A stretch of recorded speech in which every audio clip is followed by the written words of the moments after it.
So hello all and welcome to week 9 of Intro to American Studies. Believe it or not, this is our last week of our second unit, which has added gender and sexuality to the first unit's focus on race and ethnicity.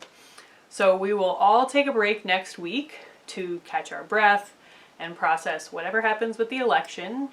And then the following week we'll start our third and final unit, which will add the concepts of nation and empire to our analysis.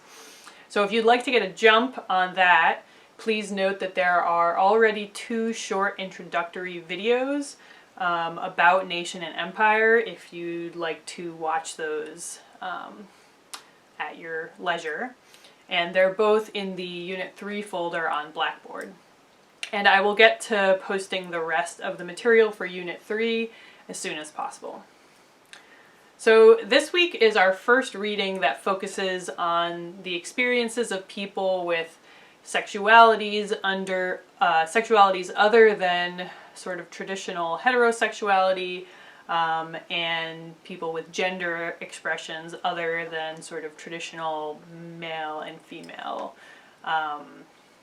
assigned at birth gender experiences, and I'll talk about all of that in a minute. So one reason I chose this article is that the author, Timothy Stewart-Winter, is a professor here at Rutgers Newark in our American Studies program as well as the Women and Gender Studies program. So if you're interested in these topics, you should definitely seek him out for a chat or take one of his classes. But mostly I chose it for the same reason as all of the others, because it expanded my understanding of America.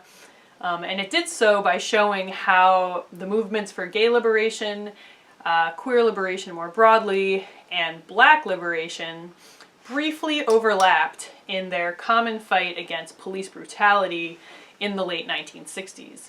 And Stewart-Winter shows how, unfortunately, this coalition fell apart in the 1970s due to the intersecting race, class, gender, and sexual experiences of the different activists involved. So often when we talk about police brutality, we view it as a black issue, but Stewart-Winter shows how police brutality was also a queer issue in the late 1960s, and it still is a queer issue for many people, especially queer people of color. So first, a word on terminology. We are not going to get deep into queer studies at all. That's a whole another kind of interdisciplinary studies field. We won't get into all the various terms used to describe people's various sexual and gender experiences. For the purposes of this lecture, I'm mostly just using the broad term queer to mean all sexual and gender experiences that fall kind of outside of strict notions of maleness, femaleness, and heterosexuality. So that includes people who are gay, bisexual, trans, basically the entire LGBTQIA+ spectrum. And this is lumping a lot of people with a lot of different experiences together.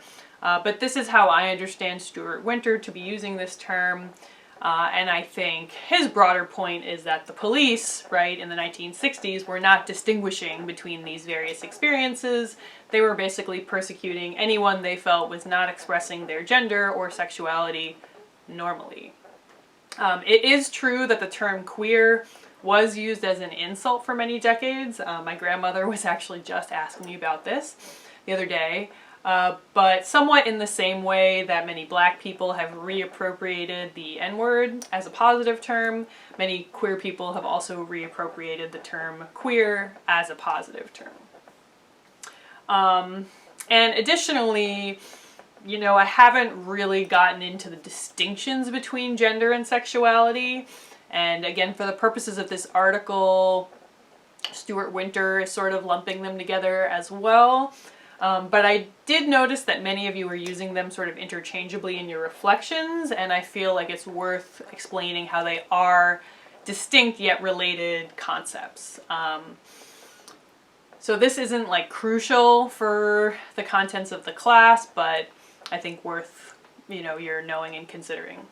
So basically, gender has to do with how you express yourself in terms of sort of clothes and makeup and hair and voice and mannerisms and all of the things that could kind of align with masculinity or femininity.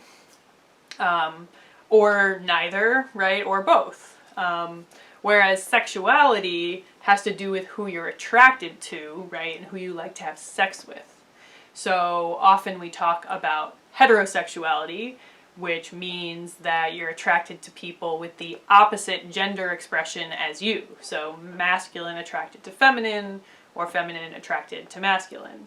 And then we often talk about homosexuality, which means you're attracted to people with the same gender expression as you, so masculine attracted to masculine, or feminine attracted to feminine.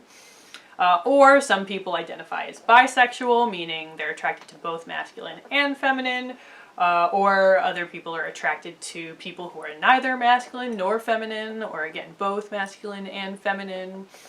But in any case, right, there's a separation between, right, your gender expression and your sexual expression. So as an example, consider the experience of transgender men, right? So their gender expression is masculine, right? These are people who were assigned female at birth, but identify as men and present themselves to the world as men.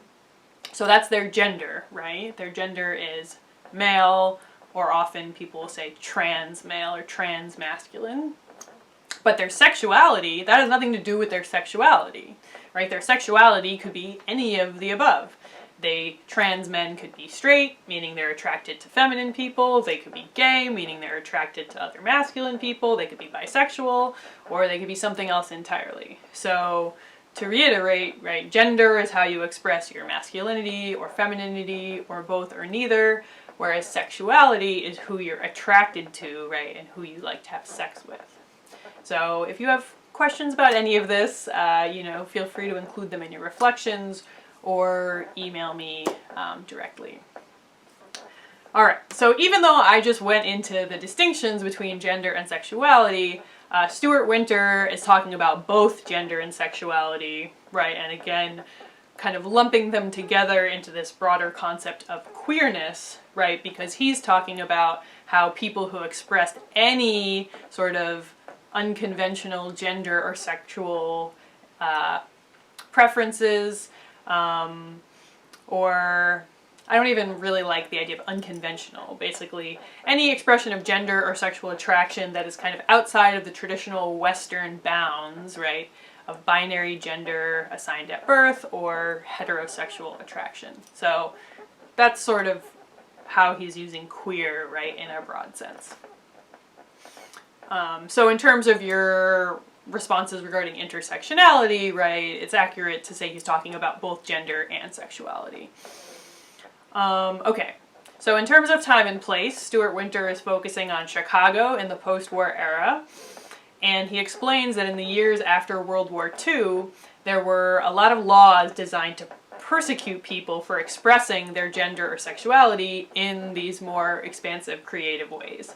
So there were laws against wearing clothes that didn't match your assigned at birth gender, laws against expressing affection or soliciting sex with people of the same gender expression as you. And all of these behaviors were considered vices. And the police would go around, beating people up and arresting people for engaging in these behaviors. And, of course, black people in general, queer or otherwise, were also being beaten up and arrested just for living their lives as black people. And so it makes sense that, as Stewart-Winter shows us, some queer activist groups and black activist groups joined forces in the late 1960s to fight the police brutality that they were all facing. So this is the first way the reading expanded my understanding of America, because I didn't ever think about or realize that there would have been this queer black coalition fighting against police brutality. However, unfortunately, Stewart-Winter shows us that this coalition did not last very long. And why not? Well, because of the race and class, primarily the race and class dynamics that intersected, right, with this coalitional queer black activism. So by the 1970s, white, gay, middle-class men had been relatively successful at getting the police off their backs. And here's a classic example of how intersectionality works in the real world, right? Not as a theoretical concept, but in terms of people's lived lives, right? So even though these activists were persecuted for being gay, right, they had racial power as white people, they had gender power as men, and they had class power as middle-class people, right? And so this one aspect of their identity, right, their sexuality, right, was persecuted, and they fought against that, but they were able to use these other sources of power in terms of their race and their gender and their class to convince politicians and other citizens to get rid of a lot of these laws that were criminalizing their sexual behavior. And so basically they were able to decriminalize homosexuality, right, which was considered a crime for quite some time. And so that's kind of what was happening in the 70s, and then moving into the 80s, you know, many of these activists shifted to other issues. So in the 80s, it was generally HIV/AIDS, and in the 90s, it was gay marriage. And so even though, right, these white gay men, middle-class activists were successful at decriminalizing homosexuality, who was left behind, right? All of these other queer people who did not have the race or gender or class advantages, queer people of color, queer women, queer working class and poor people. And Stewart-Winter contrasts, right, the sort of successes of these white middle-class gay men with what's happening to black people in the 70s, 80s, and 90s, which is the growth of mass incarceration, which Stewart-Winter also calls the carceral state, which is just basically another term for the massive growth of public and private prisons and harsh sentencing laws, which resulted in a massive increase in the number of people sent to U.S. prisons. And if this concept is new to you, please watch Ava DuVernay's film The 13th on Netflix. And also, incidentally, if you're following the election, these are the sort of tough on crime policies that Joe Biden has recently been apologizing for his role in enacting in the 90s. So at the very same time that these white middle-class gay men are successful at getting the police off of their backs and move on to other issues, black people in general, including black queer people, are being policed and incarcerated more and more heavily. And so to me, Stewart-Winter sort of implies that if white middle-class gay men had stuck by their black queer comrades that they had been fighting alongside in the 1960s, then maybe this history could have played out differently. Maybe there could have been a more massive and successful fight against mass incarceration in the 80s and 90s, but who knows? So those are my thoughts on Tim Stewart-Winter's article, Queer Law and Order. As usual, your reflections and discussion board posts are due Sunday at midnight, and I will not see you next week because we are all taking a much-needed break, but I will see you in 2 weeks. And in the meantime, please feel free to check out those introductory videos about nation and empire for Unit 3.